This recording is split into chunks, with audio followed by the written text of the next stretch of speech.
and gentlemen, welcome back to the Mecca of Banter podcast, man. It's great to see you guys. I'm your host tonight, Booch Main. A lot of important goals were put in the holes this past week, let me tell you. Okay? Jesus, man. Well, man. A lot of important goals, man.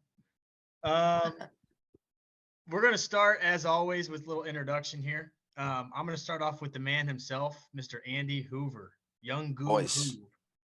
How are we doing today?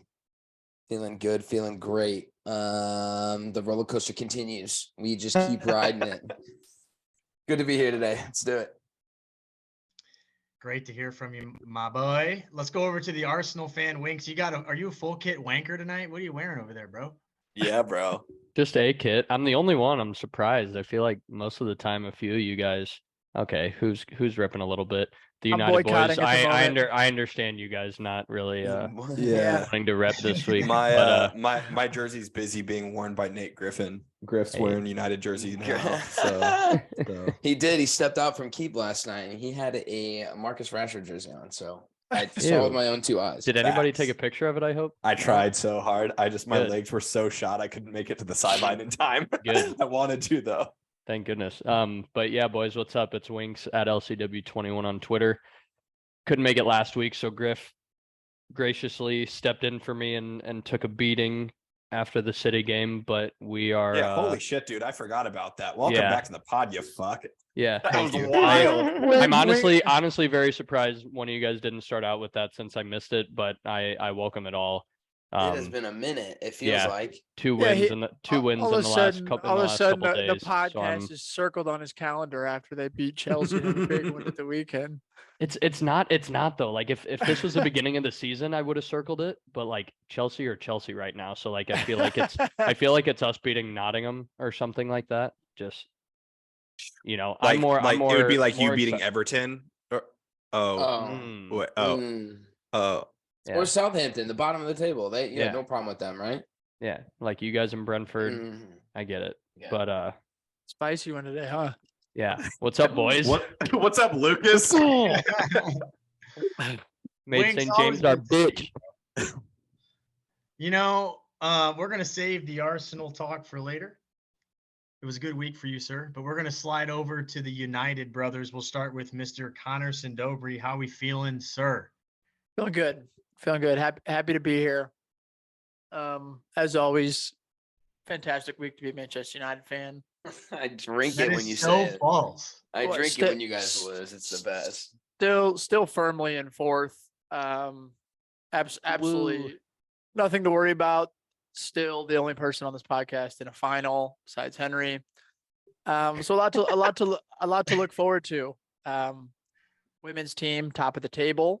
So a lot of good stuff going on in the United camp. So happy to be here, fellas. I'm happy to see you all. It's your boy Connor. See Dobes 10. But you get that fucking grin off your face, right? I can just see him. It's good to see you all. Yes, sir. Great to see you as well. And last but not least, we've got Mr. Henry Wine, the other United brother. How are we, sir? What's up, dudes? It's Hen. It's a great week to be a Manchester United fan. I'm happy to be here. We're coming off of, we're not really going to get into it today, but we're coming off a day of goals. There was 3 goals in the Prem today, 21 goals scored between the 3 games, tons of goals in the championship. So if you were watching footy today, you were in for a treat. I'm excited to be here tonight, fellas. Absolutely. As always, we're going to start off with the Premier League recap. We're going to go all the way back to a week ago, last Tuesday. We are going to start with Arsenal-Chelsea. Arsenal came out victorious 3-1 in this game. As always, we're going to turn it over to the Arsenal fan, Mr. Winkleman, to kind of talk about this one. But obviously a good result for you. You've got to be happy about that. Yeah, I honestly don't have a whole lot to say with this one. I feel like there wasn't anything really unexpected in this game. I just wish that the Chelsea boys were here to take it like men, but they're not. So I can't really talk much shit, but yeah, I think we scored 3 goals in like the first 34 minutes and then kind of coasted from there. Let's see. all of their players looked awful besides Conte, and Madueke had little spurts, but for the most, and then obviously João Felix, did well when he came on, but other than that, everybody else looked absolutely atrocious. Odegaard looked world class. 2 goals of our 3, the first 2. I don't know. The boys are rolling. There's, I don't have a whole lot to say about it. I want Dude, to imagine not playing João Felix. dude. I don't. What the fuck? Henry, Jake, and I were at Amsterdam in the morning. Actually, no, that was a different Chelsea game. But I remember Henry and I were talking about this. We were so confused why João hasn't been in the starting lineup, because when he has played, he's been the best looking one. Couldn't Yeah, tell. I mean, it makes no sense, but I do. I mean, Chelsea scored 1 goal in the game, which was like as many goals as they scored in April. So we'll give it a shout out for that. But Madueke on the wing, bro, he's young, and I think he's exciting. I think differently than the majority of the Chelsea players, he goes at guys. Like it was really exciting. Then we watched it again against Bournemouth, which we'll get into. But I'm high on that guy. I think he's still really raw. Like he may be one of those guys that doesn't really hit his stride till like 24, 25, but like I've been impressed with him in the starts that he's had. He's a bright spot for the future. Yeah.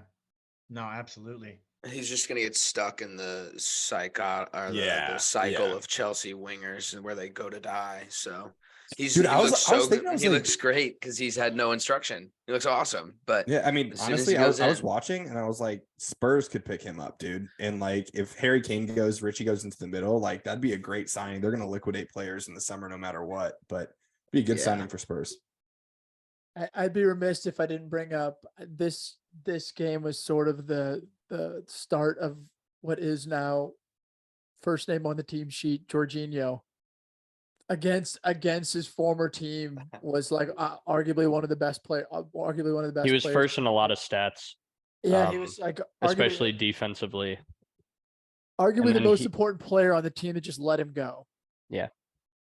And then he brought it into this weekend. But I think this is one of those games. There's no like almost bigger flex than Winks being like, yeah, we just beat our rival and I don't have a lot to say. Yeah, that's so disrespectful. It's insane. It's kind of just like where Chelsea are now, though. Like this was kind of an expected result. It Arsenal- sucks because Arsenal got I a few want to early. be more excited for that win in particular, right? But with how they've been against all of our clubs this year, it's for the most part it's been it's not as exciting. But yeah, I will. Nate and I said it on the Arsenal podcast, the Mecca Moments, about Jorginho. We were like, no, he's not the same guy he was 4 years ago, but he's that kind of wise, championship experience, defensive minded player that we needed in the locker room. And I think that with Saliba not out there, he kind of fills a void to some extent in that way that Saliba did. And I think that against his old team, it was the perfect time for him to shine kind of the way he did. But yeah, great performance by him. Yeah. Overall, big win for Arsenal, keeping up with Manchester City in the title race, which we'll talk about more in a little bit. We're going to move on here to Liverpool, Fulham 1-0. Mo Salah from the spot, a PK call that I wholeheartedly agree with. Referee, sir. Fantastic decision, sir. If I could, what? Dude, they keep getting calls left and right. Liverpool, bro. Insane. It's ridiculous, bro. It's It was insane. PK. It's been like 3 weeks in a row, bro. I'm still not over Diogo Jota, so keep going. Anyway, Liverpool are scraping out some 1-0s recently, man, but 6 wins on the bounce. We are 1 point off United, with United having a game in hand, but that's got to be optimistic if you're Jurgen Klopp. Having to beat Brentford and Fulham, that's a tough 2 games. Like those are 2 good teams, 2 teams that have been in the top half of the table majority of the season. So It's not some slouch game or you're playing relegation Southampton or anything like that. I'm going to keep it short and sweet. We move, as Doug says. we move, fellas. We keep going, Trent Alexander-Arnold, I don't know if you guys saw, but the last 7 games, he's first in chances created, assists, passes, touches in the opposition third. Like he is like lighting it up the last 7 games offensively. It's almost like he shouldn't have to defend. Like it's like this crazy concept of like guy that sucks at defending. Don't put him on the defense. Klopp's a mastermind, man. No one else saw it coming. Fucking Klopp's a mastermind. Brilliant manager, man. I will say this because it's really come to light in the Fulham Brentford. But like when Klopp giving Trent that freedom to kind of do what Zinchenko is doing and hop in the midfield when he wants and when he needs, I think it's really paid dividends because he's able to just create. You know, he's offensively, like I've said all year, the dude's a machine. Okay, the dude's a machine. He's got 9 This assists is so in the Premier fucking League. dumb. I mean, like we've He's been got talking 9 about how this assists. guy's underperformed the This entire is season. This is insane. Like, this dude, is holy great. shit, man.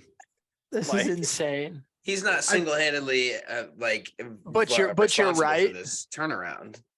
You're right, but you're just saying that Klopp is a fucking idiot for not playing him there sooner. I mean, Like, honestly, like, man, we like you if can't any say, one of you us can't would have say been in one charge, without the other, bro. yeah, You guys if had a any pretty one of us would have miserable been start in to the charge, season. we would have done this 6 months ago. Like it's just crazy. It's taken this long and cool that it's like working out, I guess, but it's not a good look for Klopp, in my opinion. Not a good look. Agree to disagree, sir. Agree to disagree. Sir? Well, we're going to keep it short and sweet. We're going to move on here. Brighton, 1-0. Wait, hold up. Are you nervous about talking about Liverpool because like for months of this season we gave you so much shit that the fact that now you're actually winning games, you're like nervous to talk about it? Now, Dude, you're not saying shit. This happened like what, last week, 2 weeks ago? Fact. Yeah, dude. But Butch just doesn't want to say anything because he knows that like it might go horribly wrong. Butchie, how? So you got to win all 3. Realistically, yeah. you got Mr. Good Evening waiting for you. Yeah, And you know that on his day he can get a result. well, And you he got a can take- Leicester City team who has to win in order to try to stay up. And then you have a Southampton team who's just going to want to beat the shit out of you because they're already relegated. So like all Well- 3 games right here are finals. So like where's know- the confidence level at? My confidence is an all-time high. You know, I think Mr. Good Evening Vampire Diaries looking ass boy can pack his bags and get ready for an ass whooping because I think personally, now that Liverpool has gotten themselves into a position where they know mathematically they can get top 4, I think we win out. I mean, that's my honest opinion. Villa's fighting for Europe. Leicester, They are. Vill's in the same position. Yeah. Yeah, Leicester's fighting for survival. Like you could say that about every team in the league right now. I agree, but you know, Liverpool's got one thing that those teams don't. Delusion. One thing. No. Curtis What is- Jones in midfield. Oh my My God, you could have said anybody. There were so many other players you could have listed. You Sorry, have I'm just James playing. Milner's I'm just farewell messing tour. around. That's what I'm it just is. messing around. But in all honesty, yes, Dobes, to answer your question, it is a tough stretch of games. It is. So I'm hoping we win out. I think we will. We'll take it day by day. We'll see what happens. But on a brighter note, hence the pun, Brighton 1-0 over United. Bro, you are a cheesy as hell host. Brighton 1-0 over United. Break this game down, Dobes and Henry, because you got to feel a bit of disappointment here. A very late winner, by the way, for Brighton. Wow, I mean, you know what? No, I was happy, Butch. I didn't feel any disappointment at all, my friend. You botched that one. I don't really know what to say. There's this frustration going on with United that United has created, like arguably the most chances out of any team in the entire Premier League throughout the season, and our conversion rate is near the bottom. So like we're calling out for any sort of 9.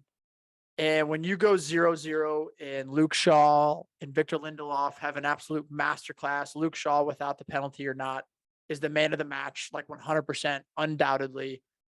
Like somebody's got to score.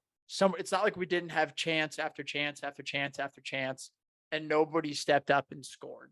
I also think that Hen and I have been texting about this a bunch. Like Ten Hag is not absent from criticism at this point because for some reason we cannot figure out how to play away. The subs that he's made always seem to be wrong and at the wrong times when we play away. And just the way that there was almost no fight towards the end of that game. Like all of a sudden we go down a goal and then all of a sudden we start to like wonder why that we lose a game. Like, yes, the pen was 100% a pen. You can't argue about that. Luke Shaw's hand was in the wrong spot. Like, yes, it did look like Brighton just won a final because they beat us in the league. But at the same time, like the result was 100% deserved. Like that Brighton team, as we've said it all year, they're a team that when they're on their day, they're absolutely so fun to watch. We were second best. And you look at, they had arguably the best player on their team was playing right back. Like they were playing with sort of a makeshift 11, but at the same time, they had an identity. They played with the structure. They kept the ball. They outplayed us. They could have beat us by more than one. Mm-hmm. And that's why I think it's just a little bit disappointing that, you know, games like that, it is tough to go away. But when you do have chances to win the game, like you got to bury them. Like you have to score. I don't care who you are. That's why you get paid. At the same time, like you got to look at players like Martial and be like, he has to be on his last leg. He's been at the club 8 years, but like he's never healthy. And then our backup is Weghorst. So like the few changes that we do get, we have to convert. And that's just what teams that want to be in the top four, they do. And right now we've put ourselves in a situation where we've lost 2 away games on the bounce, but it all started with a fucking shitty display on Brighton and led into this past weekend. Yeah, I think that's accurate. I remember when Woo Weghorst was your background, bro. Dude. Please, you guys had your 9. He just didn't fucking turn out. He was our only 9, though. It was either we trusted him or Scott McTominay was playing 9. Yeah, it's like so fucking worked for Scotland. I don't know. Yeah, dude. But I think that's a great summation of the game. When you rely on your defense to win the game, it's really tough. Luke Shaw played incredibly well. That back four worked well. Again, we got to see the Wan-Bissaka Matoma one-on-one, which was so fun to watch, especially in that first half. The second half from both teams, it kind of slowed in my opinion, but that first half was so back and forth, so electric. Wan-Bissaka was great, especially in that one-on-one matchup. But Caicedo, the absolute composure of that guy, to play right back, which I doubt he's played before, but to go in there, to go up against Rashford of all people, and pocket him for an entire game was pretty impressive. But then you have guys like Billy Gilmore for Brighton, who, you know, used to be a Chelsea man, was going toe to toe with Casemiro. And, you know, you can't say that Casemiro had the better game of the two of them. So I think that United looks second best all the way around. It's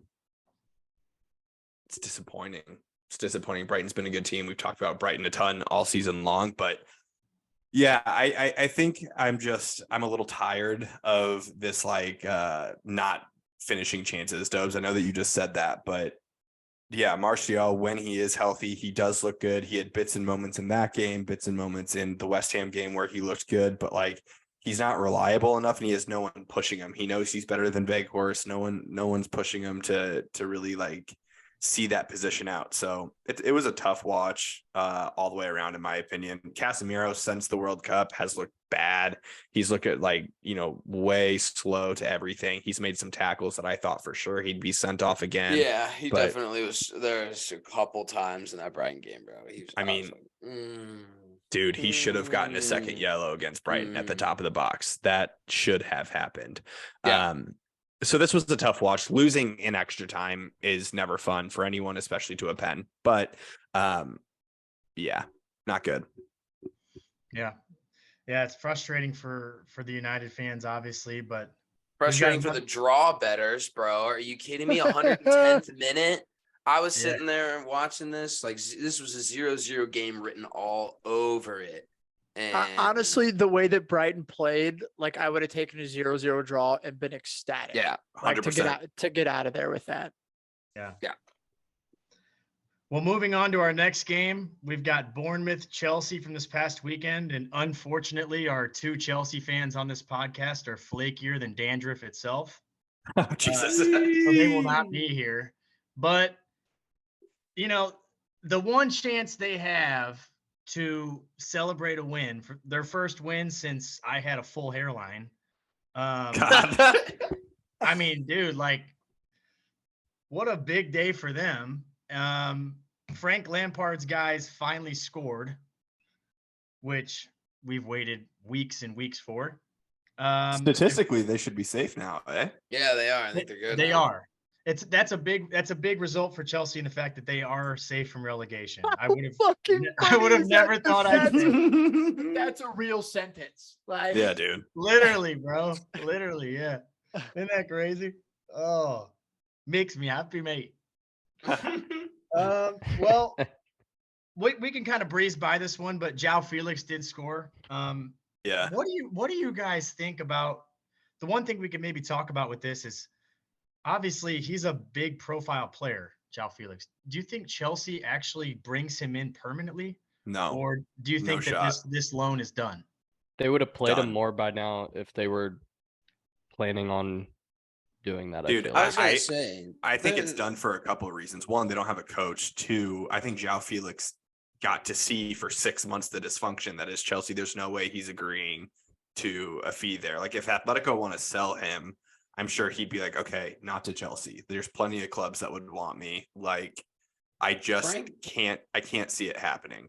Frank Lampard had some comments this week that were like, I don't really know what his future is. Like he definitely didn't sound at all complimentary to the kid. No, he was saying how he didn't know what his position was. Yeah. He was like, I don't know what position. Like I don't know what his true position is. It's tough because I think until you see the next coach, like you have no idea.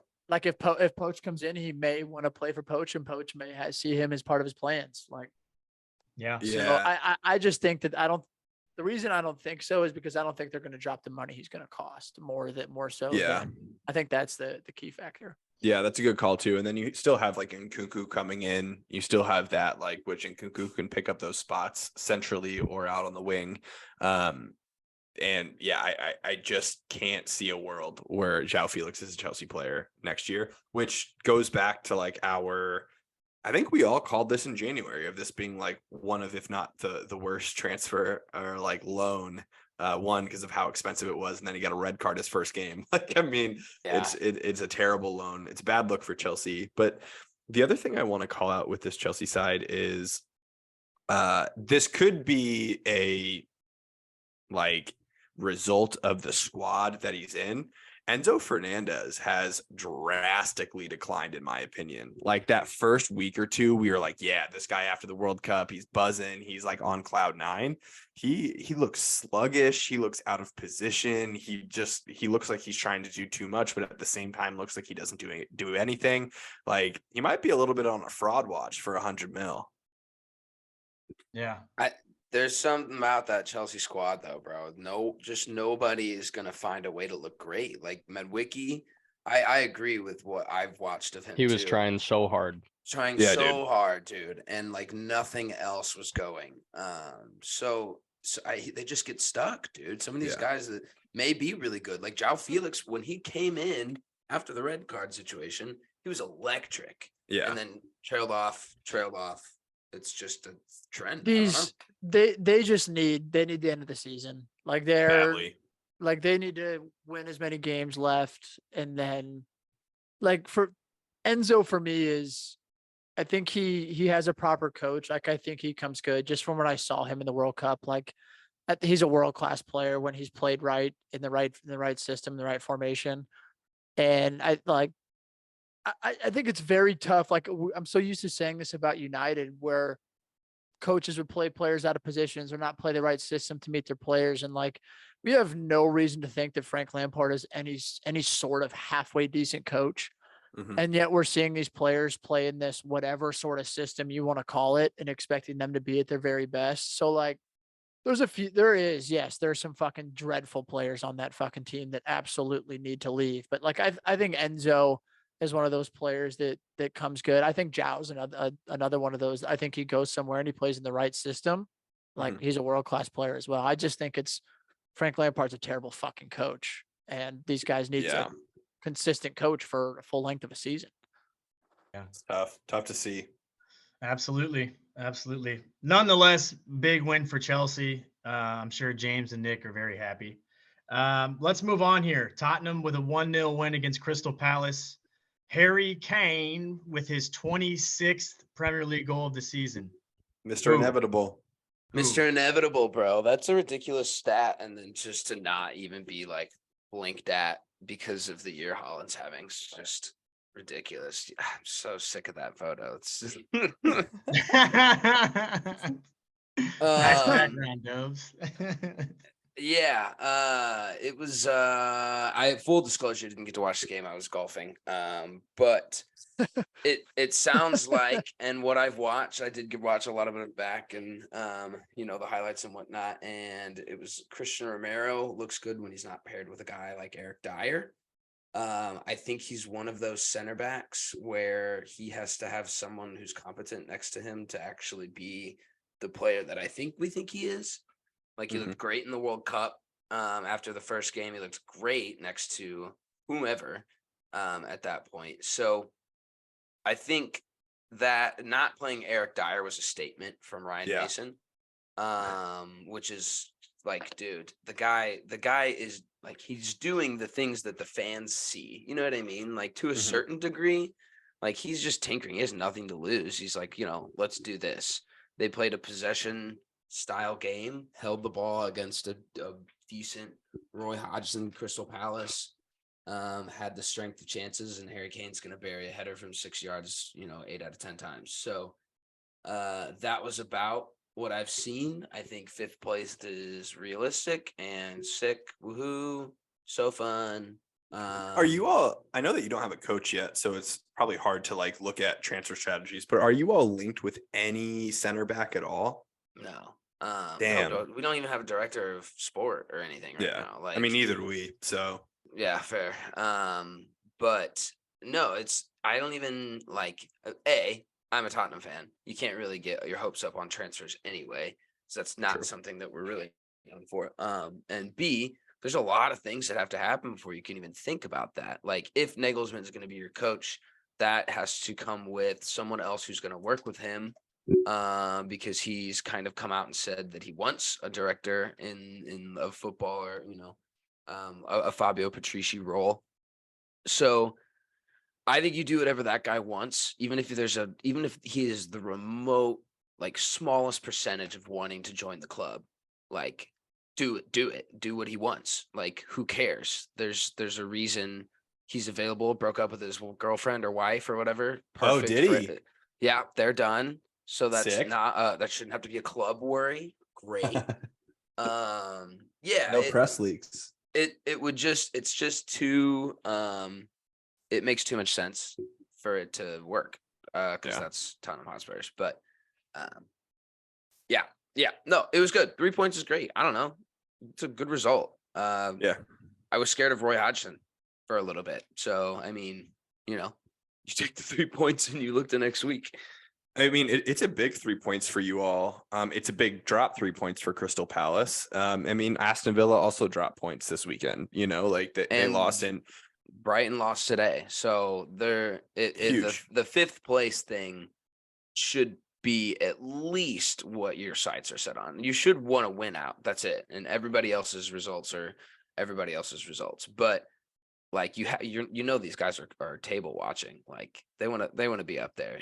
Harry Kane even had a comment last week. He's like, if you play in the Europa Conference League, you play in the Europa Conference League. He's like, we're gonna want to win it. That's just how it goes. He's like, we haven't won a trophy in 15 years. He's like, if that's our opportunity to break that, then he's like, do you have to take it?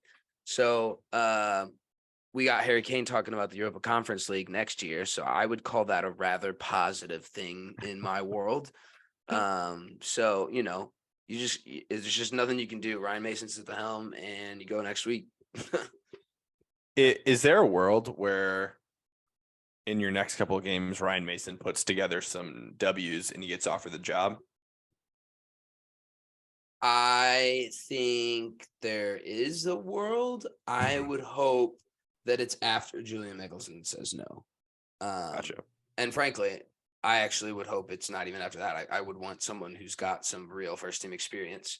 And I think Ryan Mason should take a championship job in next year and bring them up and then come back and be Spurs' manager in like 5 years, Yeah. I think that's a route and it makes a lot of sense. I don't think you want to hand the keys to a 30-year-old guy right now just because he's getting some decent results with his mates that he played with. You know what I mean? Like, where's his expertise in a rebuild? Where's his expertise in global scouting? Where's his, what kind of project does he put together? It just like he's worked under these amazing managers and he's always been something of a right-hand man to these guys. So I think he's got great experience, but to do something with what Spurs, I think they want to do and what everyone wants them to do is to put together a project. And he's not, you can't trust that right now. Yeah, that's fair. Yeah, 100%. Nonetheless, huge win for you as you push for European place. I'll take Thursdays, whatever. We'll slide on over to Liverpool Brentford. I'll keep it kind of brief because I already spoke a lot about Liverpool, but I wasn't very impressed with the overall quality in the game. I thought Brentford underperformed. I thought Liverpool underperformed.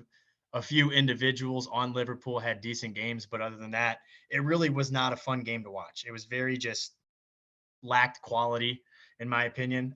Again, Mo Salah game winner, back-to-back game winners. Virgil van Dijk assist on the header back across the goal box. Scrappy goal, but we'll take it. Yeah, I'm going to leave it at that. It was another great 3 points. I was very, very excited. But not as excited. Huh? I don't know how to say about it. There's no shot I'm watching that shit. No, it was a bad game. It was a bad game. But did you watch it, Butch? What? Did you watch it? I did. Did you? Fuck no. What? No. No, bro. Oh no, like I said, I wanted to watch goals. I knew I wasn't gonna get it there. So yeah. It was a bad game. It was not a fun game to watch. It's one of those 1-0s that you just scrape by and you move on and forget about it. You know what I mean? But anyway, the game of the weekend, in my opinion, Newcastle Arsenal. Let me tell you, fellas, I was sitting in my bed watching it, and my eyeballs were bigger than Julian Lescott's 5 head. Bro. They were bigger than Julian Lescott's 5 head, fellas. Okay, the first half was some of the best footy I've seen all year. Or is it me? Did that make sense? The eyes were bigger than his forehead. Julian Lescott's forehead. Well, anyway. But you're so cute, bro. You were unreal. Winks, please break this down because I'll be honest. When I watched this, the first half in particular, I thought it was unbelievable. There were so many big chances. Like on both sides. I was blown away. Yes. Break this down. Yeah. So Arsenal, Newcastle away, 2-0 win. We knew that St. James was going to be absolutely nuts, and it was. There were spells, especially in the first half, and early on in the second, when I thought that Newcastle's press looked particularly good. We turned it over a handful of times in our own half, but I think for the most part, we were surprisingly calm and collected. Kiwior replacing Rob Holding in the back, which was a great idea. Dobes and I talked about this a little bit. I'm not really sure why Kiwior didn't get a chance earlier than this, or at least against Chelsea. But I don't know if you guys noticed it or not, but I feel like Arsenal really grew up in the last week. I feel like game management has been something that we've struggled with in the last month and a half, 2 months in particular, ever since we drew West Ham and that whole train kind of started. Newcastle is not an easy team to score against, and lately not an easy team to not let score against you. So I feel like seeing the way that we handled that match on Sunday all the way through and not conceding one makes you feel really good as a supporter. There's probably 3 main guys that I think are worth shouting out here. Captain Odegaard, he's just so dang good. Had a 30-yard stunner through Botman's legs into the bottom corner from Jorginho. Great goal. 3 goals in the last 2 games. And I was browsing Arsenal Twitter Sunday night and saw that he surprised a bunch of fans on a bus traveling home from St. James FaceTime them and was just like cheering with them and singing with them on the bus. And I just feel like that's such a better way to show the fans you appreciate them as opposed to just paying for their tickets at St. James. Regardless, Nice. regardless, Ramsdale as well, like really close to being the man of the match for me. He had a handful of absolutely massive saves. I don't know if any of you guys watched the whole thing, but all the way through, really stepped up in a game at St. James Park, an absolute fortress like we talked about. But Jorginho's the player of the match for me. I think after his performance at Chelsea, I'm really glad that Arteta didn't stick Partey back in there. Like I said in the Chelsea game, I think I misspoke, but it was this game that he had the best defensive stats all the way around. And then obviously the assist too. But I think that, again, like I said in the Chelsea game, he just plays this leadership role that was previously held by a healthy Saliba really, really well. And at this point in the season, it's something that we need, as every single point is extremely crucial. Knowing that we've got 3 games left, City have 4, so just an absolute dogfight. But This you know, was really impressive in my Yeah. opinion. Like this result was, this could have gone, the rest of the season for Arsenal could have gone 2 ways. It could have gone City won the title, they deserve it, or we're going to go away to St. James and get a result and put all the pressure back on Man City. And this game for the neutral was one of those that was so exciting to watch because we know how good Newcastle is and they had a ton of chances. And this game even had that little extra physicality to it where you kind of thought somebody was going to get sent off or something was going to happen. Oh, especially when Jesus and Trippier were just They were going just at it at going- the end of the just first half. jawing for like Oh, 5 I minutes. loved it. Yeah, And they're both like this. They're both like the same size too. It's like literally. it's the not two like it's smallest it's not guys like in the it's field. Botman and Gabriel or just like whoever, but it's like the two of the smallest guys out there. 100%. And this is it for me. This is you're seeing an Arsenal team who has this potential, but no longer has that pressure of being in first.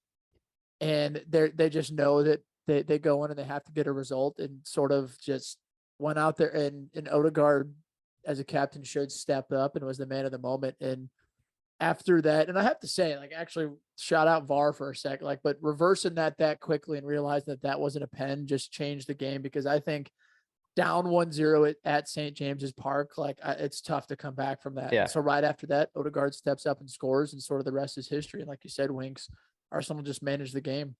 We grew up. Yeah. Eddie Howe complaining about time wasting had me so fucking weak, bro. I was so weak. I thought that was- True. I don't think- no coach in the Premier League these days should be complaining about time wasting Yeah. whatsoever. Every team has a couple players that do it so obnoxiously. Yeah. Winks, Martin Odegaard, 15 goals, 7 assists in the Premier League this season. First midfielder to score 15 goals since Cesc Fabregas almost, 15 years ago. No, it's KDB. No, first Arsenal midfielder. Oh, yes. Sorry, that's Yeah. correct. I saw Chemistry, baby. another stat while we're at it that Good job, Winks. Odegaard is like non-PK goals. He's tied with KDB for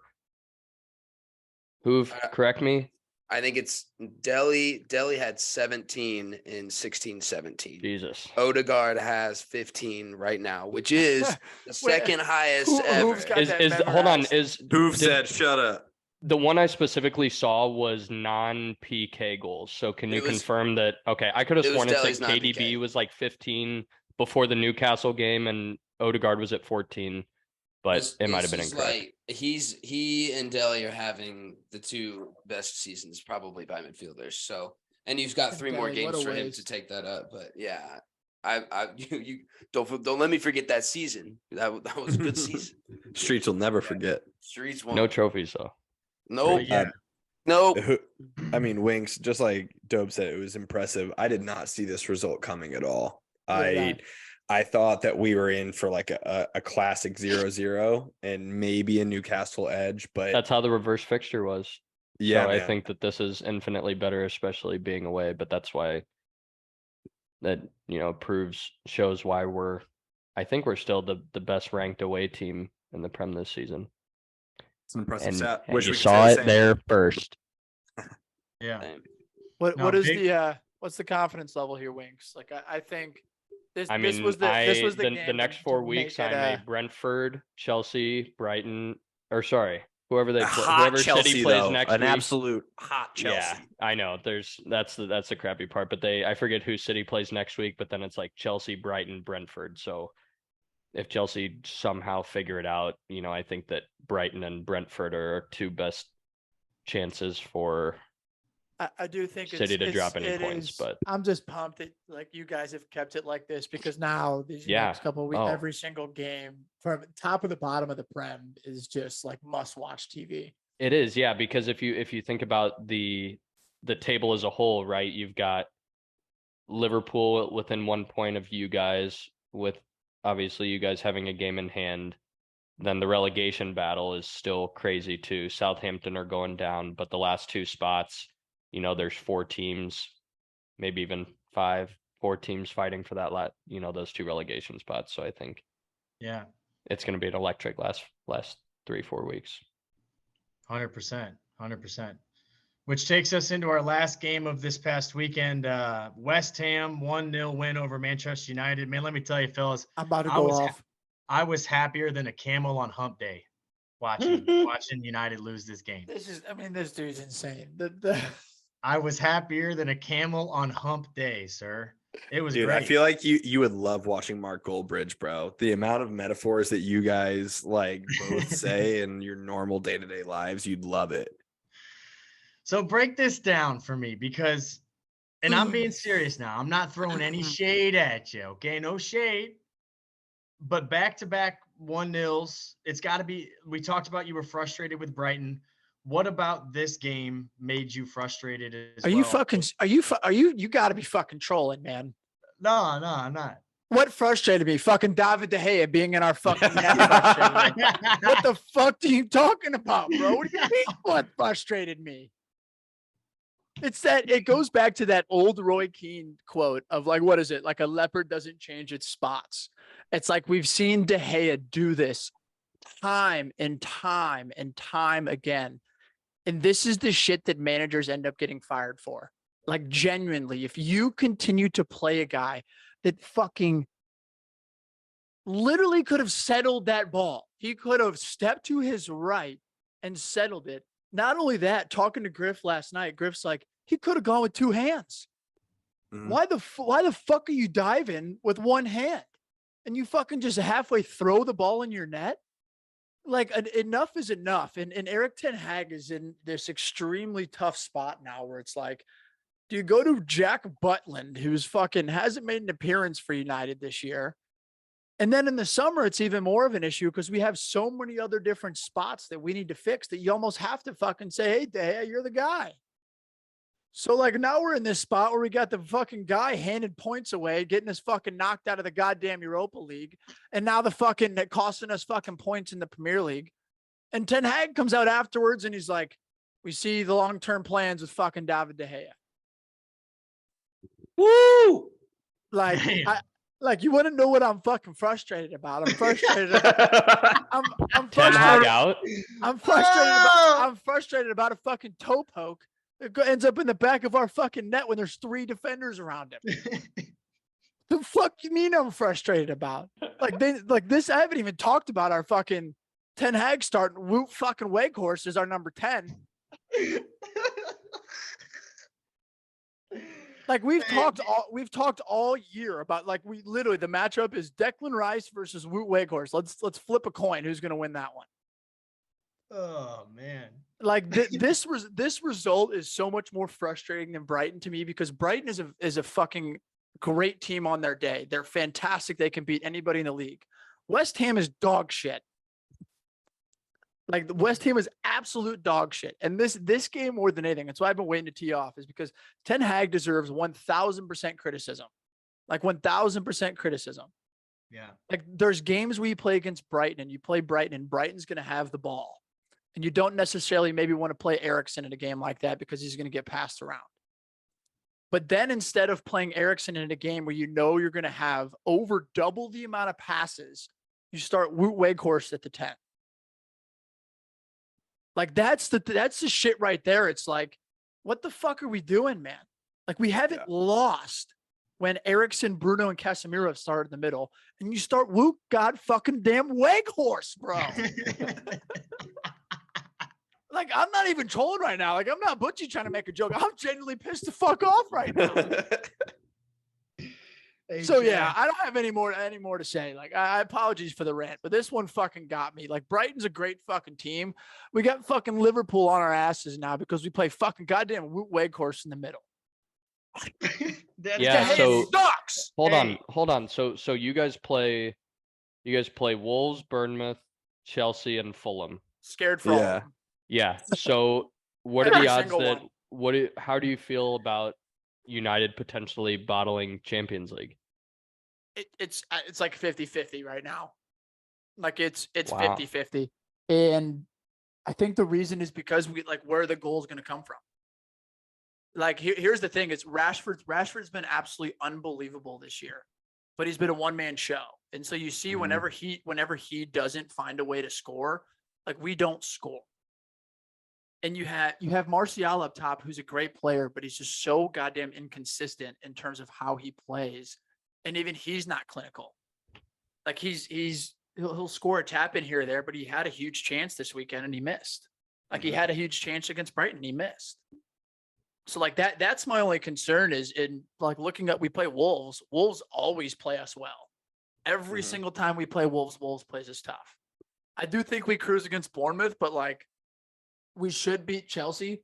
But holy shit, like you just never know what United team you're going to get like right now. And it may be because the season we've played so many games, but that shouldn't be an excuse. Like it shouldn't be an excuse to just get the lineup wrong from the first minute when you're not playing every 3 days. So Ten Hag got this wrong. Fuck De Gea, and Wout Weghorst sucks. So yeah, go ahead, Hen. Wow, you guys flip. There's no confidence I mean, I mean, dude, in your players. they have crumbled. They have Jesus. crumbled, bro. I mean- 180 in 1 week. God, I'm not- See, I'm but not- here's I'm the thing. I'm just an honest fan. Like I don't like beat around the bush with it. Like when we're shit, I'll You're call a us shit. bipolar fan. No, Oh, yeah, you behave. What- it's one of those things. Is when you're good, you say you're good. When you look, Mm. This is a perfect time for this. Maybe to it's happen. good. Dobes, your We lost fucking his mic went audio. out, bro. like Oh, shit, we- you don't be like, oh Oh, there you are. Are you back, Dobes? yeah. Okay. No, but I Hey, hear you. I hear you. There's like No. it's like there's weeks where we may when we beat Barcelona, there's reasons to be confident. When you look like shit against Brighton and West Ham, there's reasons to not be. Like we may show up against Wolves and win 3-0, and the confidence may come back. But on this current day when we're recording this, it's fucking goddamn De Gea, man. Yeah, I mean, when you look at the last 4 games that we have today, where it is in the league, we're playing against 13th, 14th, 11th, and 10th. That's a great run of games for the final games of the season. But after that showing, you're correct, where it's like there's no confidence. They were talking about it during the broadcast of the West Ham game that Rashford's had like 20-something goals this season, which is awesome. But like the next highest goal contribution is like Sancho with like 5.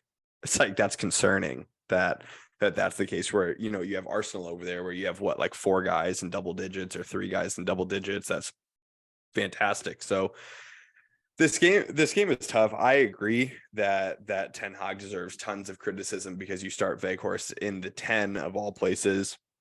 It's just the wrong decision. And the shit really hits the fan when De Gea lets that goal in. You know, if you take away that goal, neither team creates any opportunities the entire game. It's the most boring 0-0 game that you've ever seen in your entire life.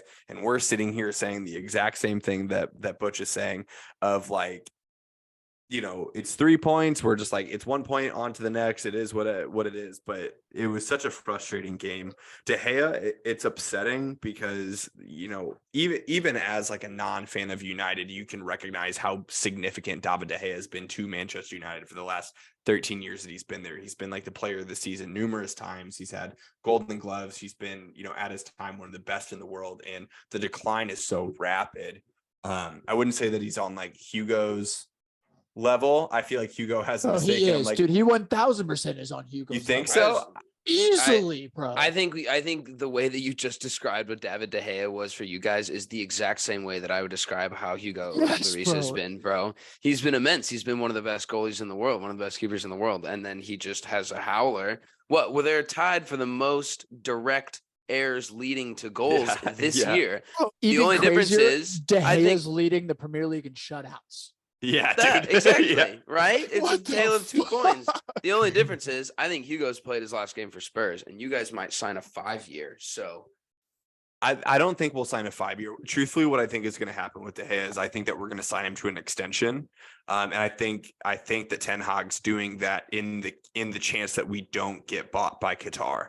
I think if we get bought by Qatar and we have that contract, we'll offload him in the summer and we'll sell him for 25-30 million. Because I do think that he can go play in Spain. You take Atletico, Barcelona, and Real Madrid out of the equation. De Gea can go start in keeper for any of those Spanish sides. I think that's what'll happen, and we won't lose him on a free. But in the case that the Glazers still like are our owners next year, I think that we re-sign De Gea and invest at least in one player, Harry Kane or whoever it may be.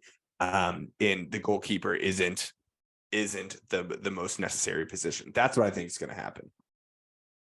Let him fucking walk. Well, ladies and gentlemen, that was our weekly Premier League recap featuring the rant of the year from Connor Muzzy Sindobri. It was fantastic, man. That was great. Let's slide over to the Champions League here because we got 2 tasty semifinal games this week starting tomorrow, Tuesday, May 9th. We've got Real Madrid playing at Manchester City. So let me ask you fellas this. What is your prediction for this first leg and how will the game go? Because me Wait, personally, is it the Santiago Bernabeu or is that at City? I believe. Oh, you're right. It is at the Bernabeu. Yeah. So it's in Spain, but I still think City is gonna shit all over them. Dude, I just don't see it going any other way. I trust Real Madrid in the Champions League. I do, but City's just different gravy right now, man. They're just everywhere that you look on the pitch. They're exactly where you want them to be. Everyone is performing at the level that you want them to be performing at, and I don't know, man. I think that they're just fantastic. So I think that this is going to be a dogfight. I really like the storyline of Inter versus Milan. I think that's cool. And I think at the last year of the San Siro, them playing, in a semifinal in the Champions League, I think that's great. That's like fairy tale stuff. I wish that this game was the final. Real against City in the final would be electric. But I personally think that City's going to win this game in the first leg. And I think Haaland's going to continue his goal scoring streak. The man's crushing records in the Champions League. I think this is going to be another week for him. Yeah.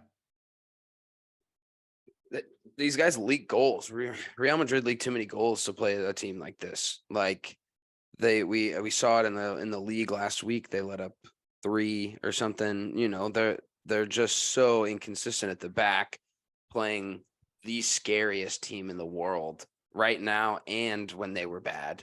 Like, I agree with that. I just have a hard time seeing this go any other way. And I'm with the fact that I do think Real Madrid gets to the final if this wasn't it. So this is going to be stupid electric, but there's just no way it's not Pep. I'm going opposite. Why is it not Pep? It's because they haven't done it yet. And I'm going to be that guy, whether it just be because there are crosstown rivals, because I don't want them to win the treble, all the above. That definitely plays into the fact. But then you just have my background, Carlo Ancelotti, and you have this Real Madrid team that every single year we're like, this is the year that they're not going to do it. This is the year they're not going to do it. And then they still end up getting a result, even though they're not winning the league and haven't been consistent because they've been there and done that.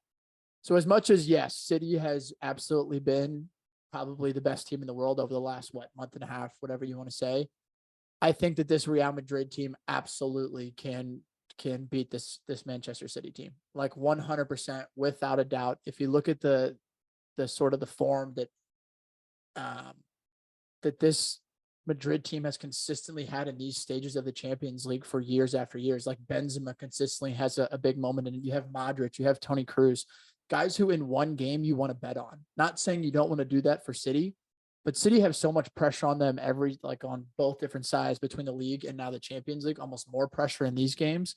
Like Real Madrid is not expected to win by any means. Real Madrid is going into these games as a major, major underdog, which I only think sort of plays into that narrative. Mhm.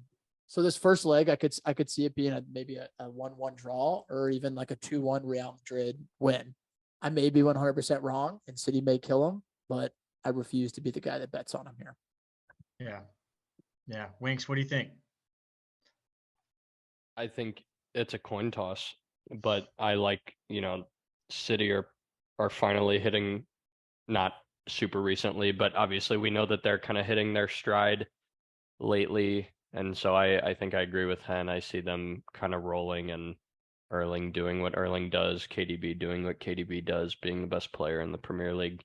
And probably right now the Champions League too. But I'm cool with agreeing with Dobes that Real Madrid could play really, really well. yeah, But we talk about it all the time. City just have the ability to suffocate teams and slow them down and make them play, city football, and then they attack you. So we'll see how Ancelotti plans to combat that, and it'll be an absolute banger for sure. Regardless, like this could be, people may look back on this Champions League tournament and say that this should have been the final. But we'll see. I'm gonna go City here though. It is scary when you look at goal. when you look at City's front six. Any of them could score at any time. Like I think that's what's so weird. Yeah, We bro. just come off talking about United. We're like, where are the goals coming from? But when you look at like even the projected lineup, you're like, yeah, literally any of those front six or front seven, whichever formation they choose to play, all of them score and all of them pop up and score really important things. But like the front three for Madrid score, but the midfielders don't always. We're never gonna slag off Kroos or Modric or Valverde, any of them. I mean, they're world-class players, but they just don't have the same threat that the front seven of City do, and they do it on defense too. So I don't know, man. I just think that City's crushing it right now. Well said. And then in the Wednesday game, May 10th, we've got the Milan Derby in the other semifinal, AC Milan, Inter Milan. As Henry said, both teams play in the same stadium, the San Siro. I expect a 1-goal game. I think it's going to be a 2-1 or 1-0.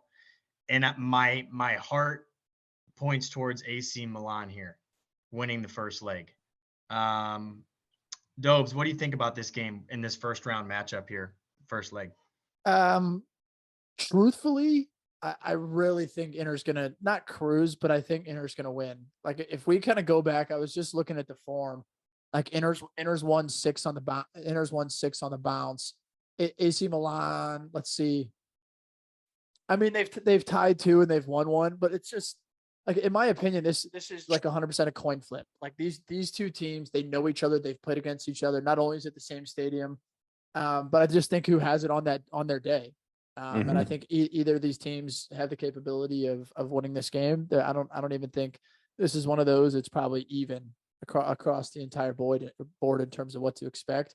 I'm going to lead Inter just because of form, and that's strictly the only reason. I don't really have another reason to think otherwise, other than maybe Olivier Giroud just steps up and does what he does in big games. Yeah, so we'll see. Yeah. Rafael Leao is also reported out until the end of the month. So him missing this game would be huge with a thigh injury. That's big. Yeah. Dude, Rafael Leao had Spurs' number, bro. Yeah, and dude. like he didn't ever score or do anything, but he just bullied the back line. Did he just? I think he just signed a new contract too. He's so good, man. Yeah, he's like, I don't want to leave Italy. Like straight up, he's like, I like the food and I like the city. I don't want to leave. I'm like, good for him. I don't blame him. I'll never forget. LJ said this once, and it was about Lukaku wanting to go back to Inter, and he's like, "Man, things must be pretty bad at Chelsea if a black man wants to go back to Inter Milan." Like, Jesus, dude. back to Italy to where So good for Rafael Leao. And I think on the same thing too, like Oshiman's a god in Naples. Yeah, Like, bro. We'll hit on Napoli, but dude, unreal scenes. Yeah. Unreal. Yeah. Two tasty games, man. We're really excited for these, and as always, we will update you guys next week before the second leg kicks off about how the first leg went in this Champions League fixture. Let's show some love real quick to Napoli here. We'll make it fast, but champions of Italy for the first time in 33 years, fellas. The last time they were the champions of Serie A, Diego Maradona was their captain and their leader. So that is a pretty long time that they've had to wait. But let me tell you something. Those scenes, bruh, they were lighting fireworks off rooftops, man. They had kids lighting off fireworks and shit.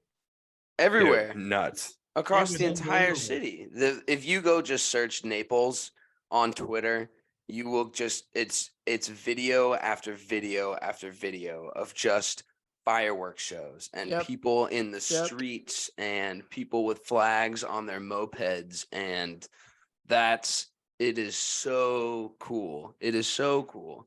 They rushed the field. I don't know how I felt about that, but 33 years away. I love it. I absolutely love it. Away at Florentina too, just to win 1-0 on the penalty. All of a sudden, the away fans are just covering the field. Like those scenes to me, like the picture of Osimhen, the picture of the players, the picture of the coach, like on the field. Those are like those. That's that like Maradona-esque moment where that doesn't happen often. So that's why I fucking love that. And then, but you're right, the scenes in Naples were just, dude, like. Like I can't even imagine, like 33 years. Like I think about like United not winning a title for 33 years, and it makes me want to do very bad things to myself. But I can't imagine the feeling that comes with actually like after that long wait. Mm-hmm. No, and to do it so dominantly too. Like they still have a couple games to go, and of course they're out of the Champions League, which was a huge disappointment. But I think they allowed it to be a huge disappointment because they had wrapped up the league so quickly. Like obviously there had to be like statistics, and they just clinched this past weekend, but like they knew that they were clear like 2 months ago. That's crazy, man. Yep. Yeah, it was unbelievable. Oshiman is the highest African-born player, scoring African-born player in 1 year in Serie A. Overtakes George Weah, our Timmy friend's dad. So I was gonna guess Eto. I was going to guess Eto as well. Yeah, I think that's a super cool accomplishment. He came out too and posted a tweet about George Weah and just like the influence he had on him as a kid, like coming, from Africa and just being a part of the Italian city that has now taken him as their own. Like it's cool. And it's cool for him. It's cool for African players, I think, around the world. Like that's the stuff of dreams. He's literally immortalized in that city for forever. Like so sick. They have posters with him and Maradona.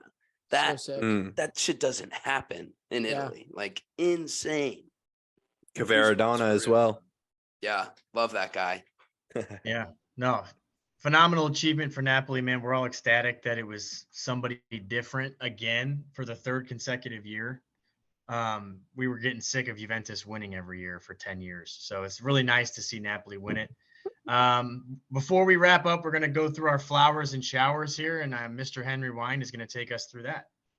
Man, I had some choices on the showers. If Dobes hadn't gone on the beautiful rant that he did, like we had De Gea on the gauntlet, we had Eric Ten Hag on the gauntlet. But I think if you've been following world football, I think the choice is pretty clear on who gets this week's showers. It's PSG and the entire fan base of PSG. So who is right?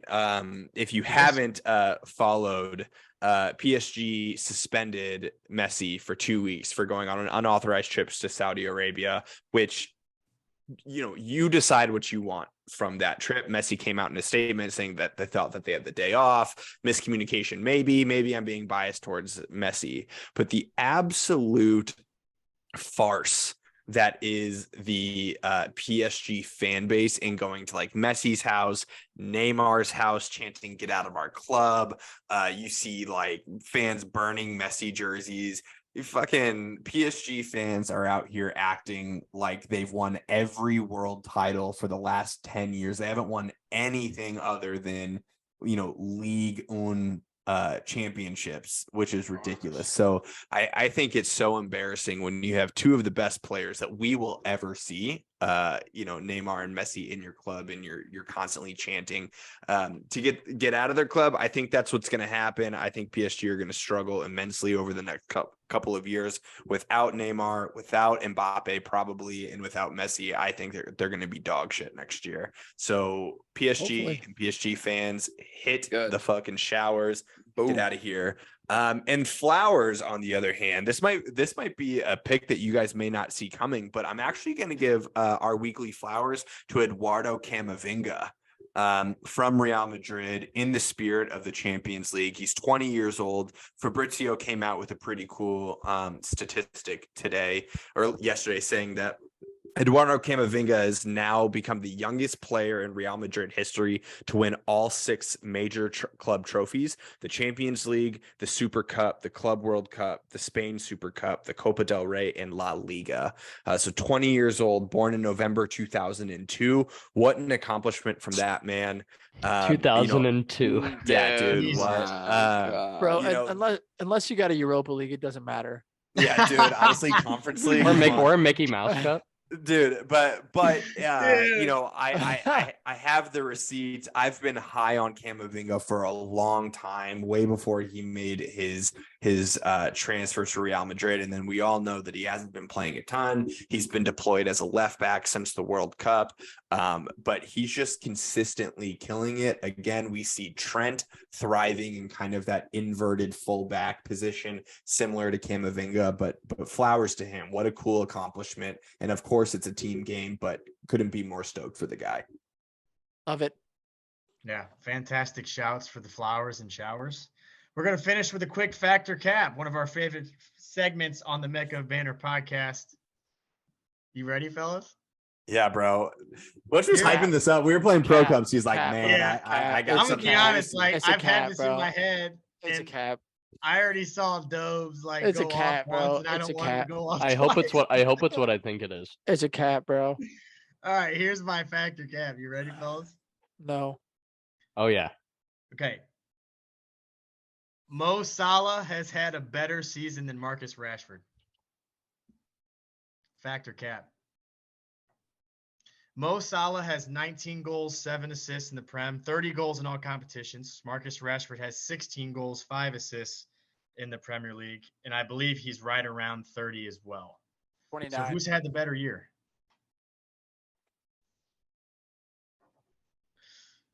I'd 'Cause I mean- I'd probably have to dive deeper, because like in those stats are pretty close. So for me, I'd like to look closer at like who they were playing when both of these guys were scoring these goals and getting these assists.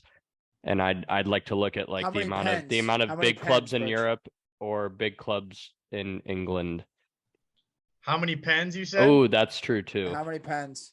Let's look it up here. So we got It's got to be penalties. more. United have 2 in the Prem the entire season. Salah has 2 pen goals, Rashford 0. So that means that Salah still has 1 more regular.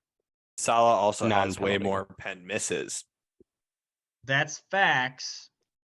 But if you Love that. if you break this down, I It's hate when close. he says that, bro. if you break this down analytically, it's close, fellas. I'm But- gonna go. Wait, can you say the original statement? Is it Mo Salah has had a better season? Is that the statement? Correct. I'm going Cat. Back yourself up here.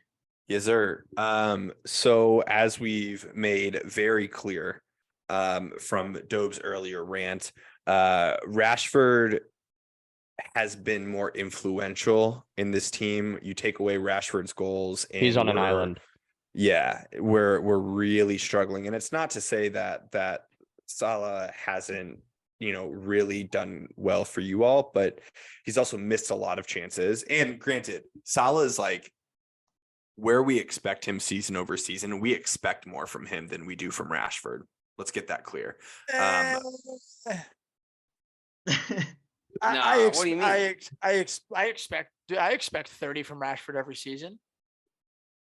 I'm saying 100%. statistically, the Golden Boot winner over the last couple of years are up there, and Rashford hasn't. I would expect Salah to be crushing it every year. He hasn't this year, but he has not, like, he's had more goal contributions. But he's also had guys on his team bagging 9 goals, 7 goals out there where United doesn't have that. So I would say a more impressive season as a whole, Rashford. Yeah, I'd back that statement pretty firmly that Rashford's had a more impressive season. Okay. I'm gonna agree. I'm gonna agree too, and it's only just because of what he is to United, comparatively, and just what they would have had this year without him. Liverpool's been slightly deeper in miserable. the goal contributions across players category, even though Darwin's been such a cap and Salah's had to pick up his slack. It's tough though. It's close. Like, you could definitely make an argument for both ways, but as far as better season, that statement is extremely broad and not specific. So I'm going to kind of follow Henry into the rabbit hole of who's been more influential to their team. I think it's good for Rashford to even be compared to the guy. That's a Golden Boot winner. That's good for Rashy. Good stuff. Dopes. What was the question again? Like, what was it? How did you Who's had a better season, No. Rashford or Salah? Has Mo Salah had a better season than Rashford? Oh, facts or cap? Yes. I'm gonna say, has Mo Salah had a better season? Definitely cap. You guys are selling Mo short here, bro. No, not really, bro. Because I think by Mo Salah standards, I don't even think he's had a great season. Like, I genuinely think that. I also think that, like, you guys have sort of hit the points. Like, I don't know where we'd be without Marcus Rashford. Like, genuinely, I have no idea where we'd be. Who would be scoring? We've relied on him so heavily that I don't know where we'd be. Yes, he's important. You guys can call it a Mickey Mouse Cup all you want. We've won something. Liverpool hasn't won shit this year. So I don't know. What do you guys think? You guys think I'm honestly going to sit here and ever in a million years pick Salah? Like, you already had 2 of us with a cap, regardless. Okay, here's my thing though, man. I think Liverpool's 12th without Salah's goals. 12th. I think we're 17th without Marcus Rashford. Yeah, dude, we're fighting relegation out here. I don't You think know, Veghorst is gonna? Dude, the thing also that, like, We had Jadon Sancho in rehab. We had fucking Wout Weghorst as a January signing. Like, dude, where the fuck would we be without him? Yeah, dude. Also, like, you look at, like, Salah's, like, goal contributions. There's been numerous games that he's, like, scored numerous goals in a game, which, like, is not like deterring away from the season that he's had. But he put in 2 against United when you guys won 7-0. Like, after the second or third goal, none of the goals mattered. So it's like he's also missed massive opportunities in really key games to secure points. And yes, he got game winners in the last 2, which were 1-0, which is massive for you all. But, like, I just don't think that it's a close comparison in terms of, like, influential seasons and who's been more important to their clubs. How many points would you guys be on if he didn't blow that PK over? Bro, stop. It's an honest question, bro. Genuine question, bro. Like, Yes, we'd be 2 points ahead of you. Oh, wow. That sounds like a clutch PK, man. Anyway, ladies and gentlemen. Hey, on a real note, thank you for listening to this week's episode of the Mecca of Banter podcast. As always, follow us on the social medias. We appreciate you guys. Tune in for next week's episode. Peace and love, man. We'll catch you guys. Peace. Cheers, y'all. Peace.